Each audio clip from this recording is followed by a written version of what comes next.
अस्सलाम वालेकुम dear students. आज हम बात करेंगे अपने नेक्स्ट टॉपिक पे कंप्यूटर ग्राफिक्स के सब्जेक्ट के अंदर वी रैम के ऊपर। Video RAM.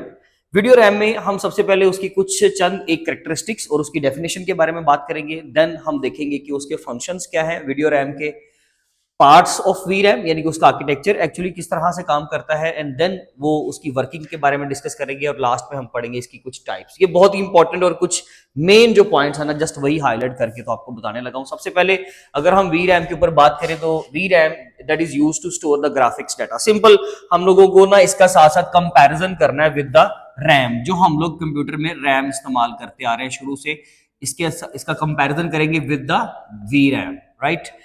रैम जैसे सीपीयू के साथ काम करती है ना, इसी तरह से जो वी रैम है आपकी वो जीपीयू के साथ मिलकर काम करती है। रैम प्लेस्ड होती है मदरबोर्ड के ऊपर, याद रखिएगा, और ये प्लेस होता है आपका ग्राफिक कार्ड के ऊपर जो आपकी वी रैम है। इवन जीपीयू भी और वी रैम दोनों ही समझ लीजिए कि ग्राफिक कार्ड के ऊपर प्लेस्ड होते हैं। और इसमें खास करके जो है इसकी यही आर्किटेक्चर की वजह से हमें एक चीज समझ में आती है कि जो रैम हम कंप्यूटर में इस्तेमाल करते हैं सॉरी, वो सीपीयू यानी कि सेंट्रल प्रोसेसिंग यूनिट के साथ मिलकर काम करती है। कोई भी जो हमने एप्लीकेशंस या जो भी डाटा पर्टिकुलरली आप इस टाइम पे अपने कंप्यूटर, अपने लैपटॉप पे, अपने सिस्टम पे, मोबाइल पे इस्तेमाल कर रहे हो ना, जब वो सीपीयू प्रोसेस करता है ना उस डाटा को, तो उससे प्रोसेसिंग से पहले वो डाटा आपका रैम के ऊपर लोड करता है, तभी सीपीयू उससे कम्युनिकेट कर पाता है, ठीक है। एंड देन उस चीज के ऊपर काम करने के बाद अगर सीपीयू ने लेट से उस चीज को स्क्रीन पर शो करवाना है तो वो भी पहले किसके ऊपर जाएगा, रैम पे। सिमिलरली इसी तरह से जैसे ये प्रोग्राम्स को अपने ऊपर लोड करता है ना, ग्राफिक्स का सारा डाटा स्टोर करने के लिए, लोड करने के लिए हम लोग वी रैम को इस्तेमाल करते हैं। ये वी रैम का सिंपल सा यूजेज है कि हम लोग ग्राफिक्स के डाटा को स्टोर करने के लिए, क्योंकि उसका काम थोड़ा सा ना स्पेसिफाई कर दिया गया, उसको पर्टिकुलरली किसी एक काम के लिए ही डिजाइन किया गया, सिर्फ ग्राफिक्स के काम के लिए, इसलिए वी रैम को यूज किया जाता है। That is used by graphic card to display images, videos and games on screen. जैसे मैंने यहाँ पे वर्ड लिखा था use to store graphics data. कौन सा ग्राफिक्स डाटा स्टोर करते हैं? ग्राफिक्स डाटा असल में होता क्या है वो सारा यहाँ पर मेंशन्ड है, अभी आपको बताता हूँ। जैसे कि इमेजेस हैं, वीडियो फ्रेम्स हैं, गेम के टेक्सचर्स हैं, 3D मॉडल्स हैं, शैडोज एंड लाइटिंग डाटा है।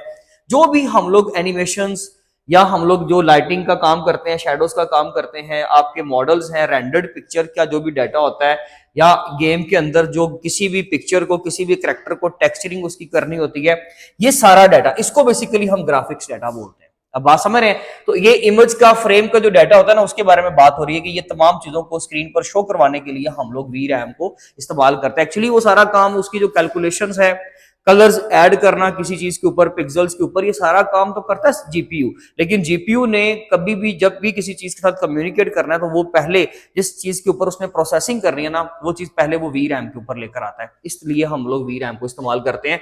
अगर हम देखें इसमें हमारे पास ना, इसमें भी टू मेजर केसेस हैं, यानी कि इसकी पोजीशन को समझने के लिए कि एक्चुअली ये कैसे प्लेस होती है, कहां पर प्लेस होती है कंप्यूटर के अंदर।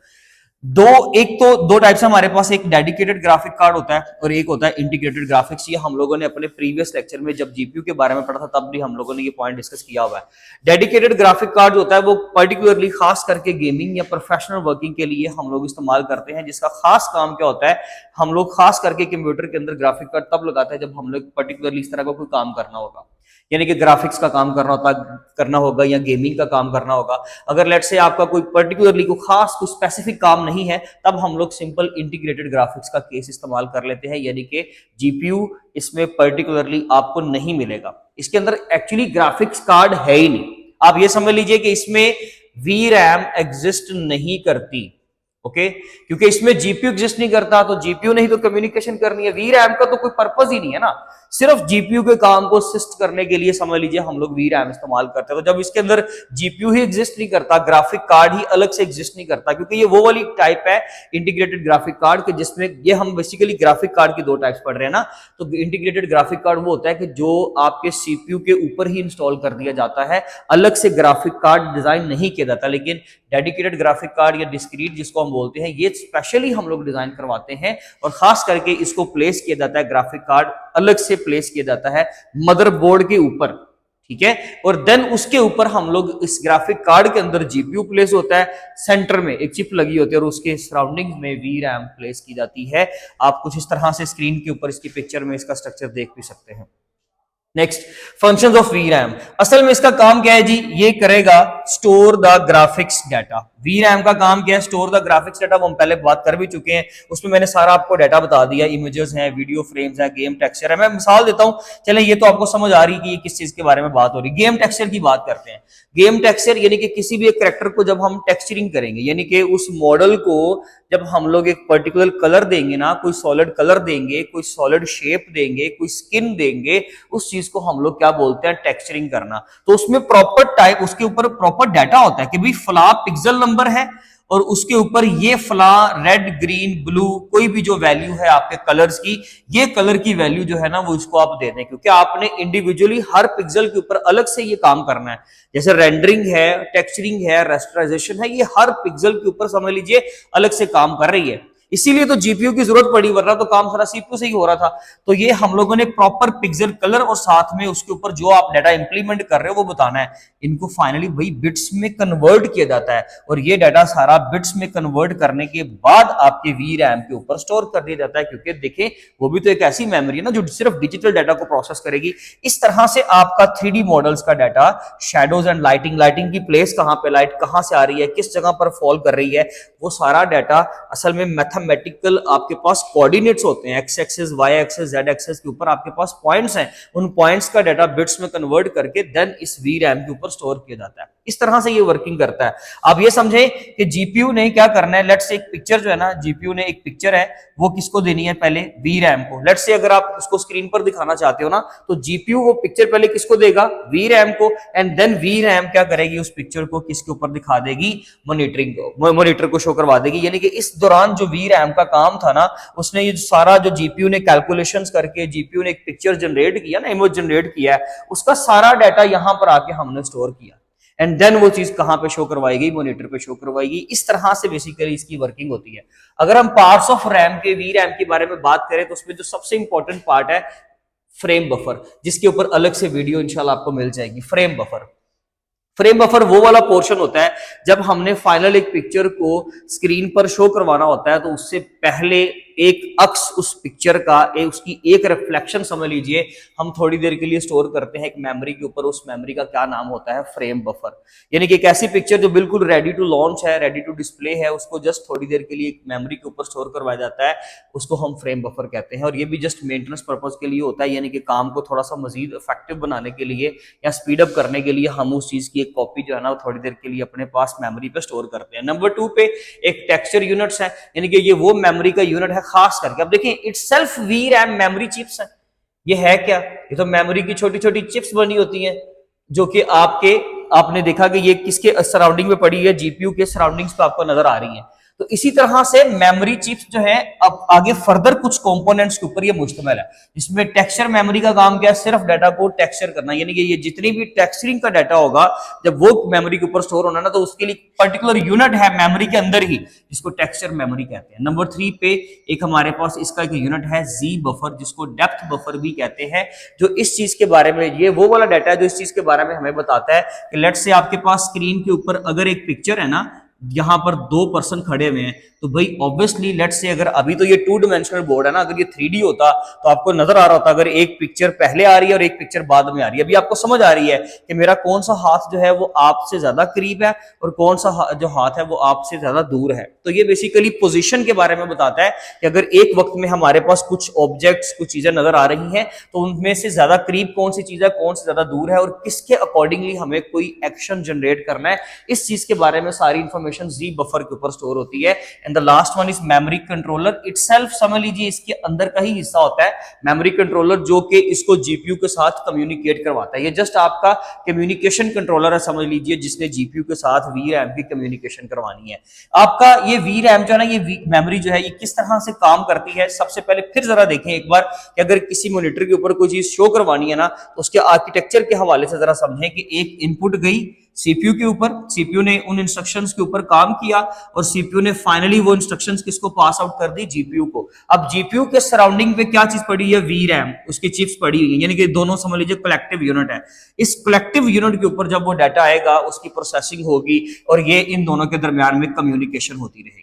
क्या होती रहेगी, कम्युनिकेशन। और इसी कम्युनिकेशन से रिगार्डिंग बहुत सारी टाइप्स हमारे सामने आती हैं इस कम्युनिकेशन को बेहतर बनाने के लिए। एंड देन वो चीज किसके ऊपर जाती है, मॉनिटर के ऊपर। हम आ गए टाइप्स के ऊपर। टाइप्स ऑफ वी रैम में सबसे पहले एक टाइप पुराने जमाने में इस्तेमाल होती थी एसडीआर, सिंगल डाटा रेट। जैसे रैम में हमारे पास होता है ना, एक डीडीआर रैम होती है, DDR4 DDR5 आप लोगों ने यूज भी की होगी, डबल डाटा रेट रैम।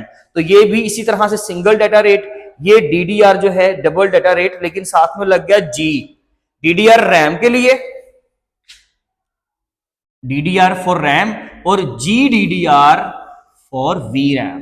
बात समझ आ गई कि उसका अपडेटेड वर्जन या उसकी एक टाइप जो है उसको GDDR, G stands for graphics है, तो यहां पे ग्राफिक्स डबल डाटा रेट आ गया, तो इसलिए उसका नाम जो है ना वो हमारे पास बदल गया। हमने सिर्फ GDDR की जो है ना वो कुछ टाइप्स कवर करनी है। सिंगल डाटा रेट में ये होता था कि जो आपके जीपीयू का एक क्लॉक साइकिल होता है ना, एक क्लॉक साइकिल के अंदर सीपीयू के एक्चुअली एक क्लॉक साइकिल के अंदर GDDR आपकी एसडीआर सॉरी कम्युनिकेशन करवाती थी, किसकी, जीपीयू की और वी रैम की। और वो कम्युनिकेशन कैसे होती थी कि एक वक्त में, आपको पता है क्लॉक साइकिल्स क्या होते हैं, क्लॉक साइकिल होता है जैसे कि हमारे सीपीयू का एक ऐसा टाइम यूनिट, एक ऐसा टाइम कि जिसमें हम एक वक्त में कोई डाटा पास करते हैं। जैसे समझ लीजिए, जैसे आमतौर पे इसको ह्यूमन एनालॉजी से अगर समझे तो जैसे ह्यूमन हर्ट आपका पंपिंग करते वक्त आपको पता है ना बीट करता है, तो वो जो बीटिंग है ना, जिस तरह से हम बीट करते हैं, हमारे दिल की धड़कन जैसे काम करती है ना, ऐसे ही सीपीयू के अंदर भी एक धड़कन है जिसको हम टिक टिक कहते हैं, कि जी वो टिक होता है पहला, टिक टिक टिक। इसी तरह से इसको इवन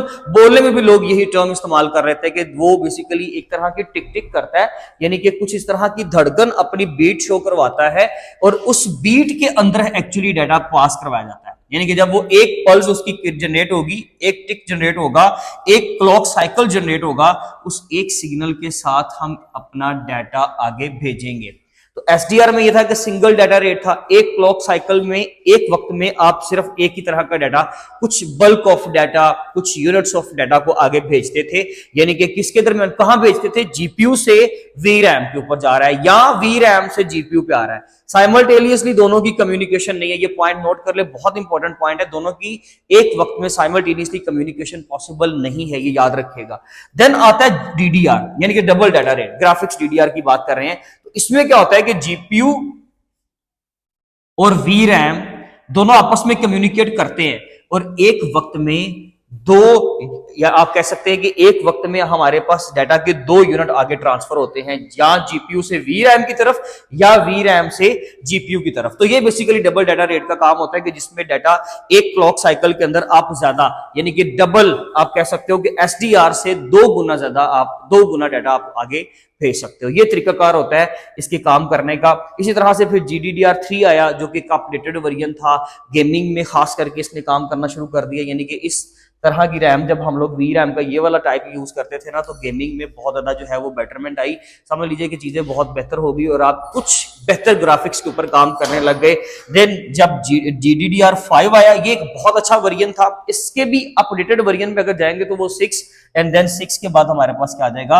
अब हर एक की अपनी अपनी स्पेसिफिकेशंस है, आप लाजमी तौर पे उनको जो है वो सर्च करें, उनके ऊपर एक्सप्लोर करें कि इनमें एक्चुअली डिफरेंस क्या है। GDDR3 में गेमिंग के ऊपर काम हो गया, GDDR5 में बैंडविड्थ को और भी ज्यादा एक्सपैंड किया गया, यानी कि ये लोग जितना ज्यादा डाटा हो सकेगा एक वक्त में ट्रांसफर कर सकेंगे, बट वो जो यूनिट ऑफ डाटा होगा आप उसकी अमाउंट बढ़ा सकते हो।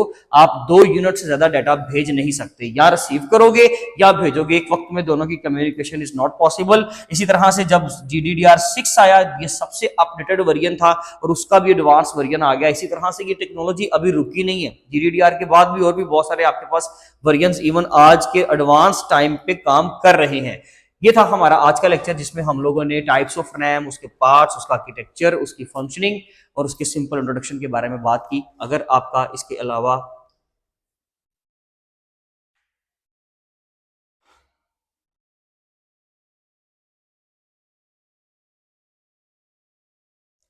तो इसके अलावा भी हमारे पास इसकी बहुत सारी टाइप्स अभी भी चल रही हैं। नो, इसके अलावा भी कुछ टाइप्स अभी इस वक्त काम कर रही हैं, जैसे कि आज के एडवांस टाइम पे बहुत सारी जो है एडवांसमेंट के बाद बहुत सारी चीजों को और भी ज्यादा बेटर किया गया है। नो, GDDR6X के बाद जो है ना हमारे पास और भी बहुत सारी जो है वो टाइप्स काम कर रही हैं, कुछ अंडर डेवलपमेंट है और कुछ इस वक्त लॉन्च भी हो चुकी हैं। फाइनल GDDR6X की अगर हम बात करें तो इसके बाद भी इवन कोई ना कोई टाइप जो है वो काम कर रही है। आज के एडवांस टाइम पे तो इवन इनको भी छोड़कर कुछ इससे भी ज्यादा एडवांस टेक्नोलॉजी जो है उसको अडॉप्ट किया गया है, उसके बारे में भी लाजमी एक्सप्लोर करें। लेकिन एक्चुअली हमारा क्योंकि टॉपिक VRAM से रिलेटेड था, उसकी सारी टाइप्स और उसके पार्ट्स वगैरह, आर्किटेक्चर और उसके फंक्शंस वगैरह हमने डिस्कस कर लिए। आप इसका स्क्रीनशॉट ले लें, अगर आपका कोई क्वेश्चन हो तो वो लाजमी तौर पर पूछेगा, अदरवाइज इंशाल्लाह अपने नेक्स्ट वीडियो में मिलेंगे। तब तक अपना ख्याल रखें। Thank you so much. अल्लाह हाफिज़।